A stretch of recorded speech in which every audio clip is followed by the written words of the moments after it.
সবাইকে জয় যিশু, প্রেজ দ্য লর্ড। আরেকটি বার ঈশ্বরের সত্যের বাক্য, ইংরেজিতে the truth of the word of God. আসুন আমরা প্রার্থনা করব, তারপর আমরা বাইবেল থেকে আমরা আলোচনা করব। পিতা, পুত্র, পবিত্র আত্মার নামে প্রত্যেকটা ভ্রাতা ও ভগ্নীগণকে প্রভুগ তাদের জীবনকে তুমি স্পর্শ করো, প্রত্যেক জনকে তুমি শুচি শুদ্ধ করো। সত্যটা নিয়ে প্রভুগ আমরা যেন চলতে পারি। সত্য তুমি প্রভু, তোমাকে নিয়ে চলতে পারি। যিশুর নামে চাইলাম, আমেন। আজকে আমরা দেখে নেব যোহন লিখিত সুসমাচার 3। যোহন লিখিত সুসমাচার 3:16 আমরা সকলেই মুখস্থ, কেননা ঈশ্বর জগৎকে এমন প্রেম করিল তাহার একজাত পুত্র, তাই না? ইংরেজিতে বলছে, এখানে আমরা একটুখানি দেখে নেব। যোহন 3:16 তো বলছে, for this is how god love the world, he gave his one and only San, so that everyone who believes in him will not perish but have everlasting life. কেননা তিনি আমাদেরকে একজাত পুত্রকে দিয়েছে, যেন আমরা যেন বিনষ্ট না হই কিন্তু অনন্ত জীবন পাই। এটা সবার মুখস্থ, কিন্তু ব্যাপার হয়েছে অধিকাংশ লোকেরা আমরা এইটা নিয়ে আমরা জীবিত থাকতে পারবো না, তাই না? প্রভু যিশুকে যখন প্রথম সে যখন উপবাসের মধ্যে ছিল 40 দিন 40 রাত, তিনি যখন কোনো কিছু খাবার না খেয়ে সে যখন উপবাস করছিল, তখন দিয়াবল এসে তাকে অনেক ধরনের পরীক্ষা করলো, এবং তখন দিয়াবল বলছে এইটা তো লেখা আছে, তার সাথে সাথে যিশু বলছে তার সাথে এইটাও লেখা রয়েছে, তাই না?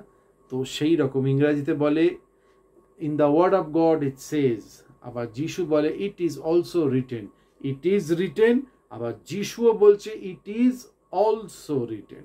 তো তার মানে একটা ভার্স ধরে আমি চলতে পারবো না যে এই ভার্সের মধ্যে আমি সব কিছু পাচ্ছি।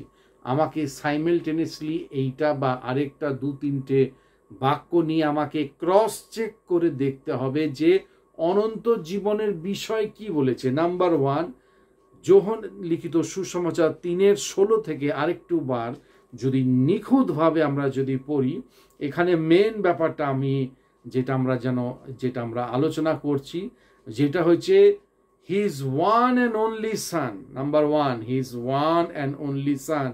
কি হয়েছে ওয়ান অ্যান্ড অনলি সান? সদাপ্রভু পুরো বিশ্ব ব্রহ্মাণ্ডকে, মানে পুরো পৃথিবীকে তার একজাত পুত্রকে দিয়েছে, তাই না? সো দ্যাট, দিয়েছে কিসের জন্য দিয়েছে? So that everyone who believes, everyone সকলে বলতে পুরো বিশ্ব ব্রহ্মাণ্ডকে তো দিয়েছে, কিন্তু বাস্তবিক সকলে ঈশ্বরের মধ্যে বিশ্বাস করে না। তাদের চিন্তা ভাবনা, তাদের বিশ্বাস, তাদের ফেথ অনেক ধরনের অন্য প্রাকৃতি এবং অনেক রকমের পৃথিবীর মধ্যে সেই শক্তি, সেই সবের উপরে বিশ্বাস। কিন্তু দেখুন এখানে কি বলছে, so that everyone, everyone who believes in him will not parish, যারা যদি তার মধ্যে বিশ্বাস করে, এখানে লেখা রয়েছে who believes in him, number 1। এই তো, তার মানে দাদা আমি বিশ্বাস করি, দাদা দিদি সেই বিশ্বাসের কথা বলছে না। হু বিলিভস, কি বিলিভস?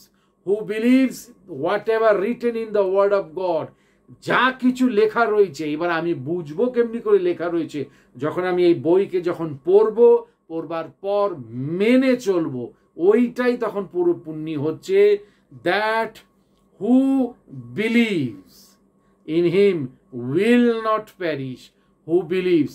তাহলে রাস্তা থেকে যে কেউ উঠে এসে বলবে আমিও ঈশ্বরকে বিশ্বাস করি, যদু বলবে হ্যাঁ আমিও ঈশ্বরকে বিশ্বাস করি, মধু বলবে হ্যাঁ আমিও ঈশ্বরকে বিশ্বাস করি, ওদের বিশ্বাস আর আমার বিশ্বাস যেন টোটাল আলাদা থাকে। এর জন্য এখানে বলছে হু বিলিভস, কি বিলিভস? তার যত রকমের বাক্য। কি বাক্য? মিথ্যে কথা বলা বন্ধ। আর কি বাক্য? ব্যভিচার করা বন্ধ। আর কি বন্ধ? চুরি করা বন্ধ। আর কি? নোংরা চিন্তা ভাবনা, আর কি যত রকমের আবর্জনার জীবন, যত রকমের নেশা ভান, সব বন্ধ। হু এভার বিলিভ, তার বচন যা বলেছে সেই বচনকে যখন আমি ধরে চলবো, যখনই আমি ধরে চলবো, তার মানে আমি তার দিকে আমি এগিয়ে চলছি। হু ever believes in him will not parish, এখানেই দিয়ে দিয়েছে প্রতিজ্ঞা বচন, believes will not perish but have everlasting life। একটা বচন ধরে আমরা যেন না চলি, তাই না? এখানের মধ্যে আরেকটা জিনিস আমরা দেখব, এখানে আরেকটা বলছে ওই একই বই যোহনের 3:3 এখানে 19টা বলছে, আমরা 19টা দেখব। and the judgment is based on this fact, God's light came into the world but people loved darkness more than the light, for their action are evil। সে তো তার নিজের সন্তানকে গোটা বিশ্ব ব্রহ্মাণ্ডকে বিলিয়ে দিয়েছে। এইবার প্রশ্ন, বিলিভস মানে যা যা কিছু বচন লেখা রয়েছে সেইটা যদি আমি মানি তাহলে অনন্তকাল, আর এখানে যদি এখানে বলছে সেইভাবে যদি মেনে না চলি, God's light came into the world, ঈশ্বরের যে জ্যোতি এই পৃথিবীতে তো এসছে, কিন্তু কিছু শ্রেণীর লোকেরা পিপল হেট, এখানে লেখা রয়েছে the world, but people love darkness more than the light, for their action are evil. তো সেই হয়েছে ব্যাপার, যেন আমরা আসি, যখন প্রভুতে আসবার আগে আমরা সকলেই পাপী, কিন্তু ব্যাপার হয়েছে প্রভুতে এসে যখন গেছি এখনো কি সেই সব কাজ চলছে, নোংরা চিন্তা ভাবনা এবং যা যা কিছু আমরা আলোচনা করেছি সেই সব কি এখনো চলছে, না আমি পরিত্যাগ করে ঈশ্বরের পথে আমি রয়েছি আর এই যা যা কিছু বলছে মেনে চলছি। আরেকটা ভার্স আমরা একটুখানি দেখে নেব, এখানে বলছে রোমিওর 6:23, এইটাও আমাদের সকলের মুখস্থ বিদ্যা, কিন্তু বাস্তবিক মুখস্থ করে দেখুন আমার কোনো সেইভাবে লাভ হবে না। আমি হয়তো বলতে পারবো মুখস্থ বিদ্যা, হ্যাঁ, কেননা ঈশ্বর জগৎকে প্রেম করে, যেটা হচ্ছে আমার মুখস্থ বিদ্যা। বাস্তবিক আমাকে মুখস্থ থেকে আরেকটি পথ এগিয়ে যেতে হবে, যেন সেই বচনের মধ্যে আমি যেন জীবন যাপন করি, তাহলেই মুখস্থ করে আমার কাজ হবে। নয়তো শুধু মুখস্থ বিদ্যা সসর করে আমি বলে যাচ্ছি, কোনো জীবনে আমার জীবনে কোনো নতুন জীবনের সেই অগ্নি আসছে না, মানে জীবনযাপন করতে হবে। ঠিক আছে, এখানে আরেকটা ভার্স আমরা দেখে নেব, রোমিওর 6:23, এখানে লেখা রয়েছে for the wages of sin is death. দেখুন, কেননা ঈশ্বর জগৎকে প্রেম করেছে, গুড। এবার তারই ক্রস যেই ভার্স সেইটাকে নিয়েও আমাকে চেক করতে হবে যে দাদা এইটার মধ্যে কি বলছে। এখানে বলছে কি, for the wages of sin is death.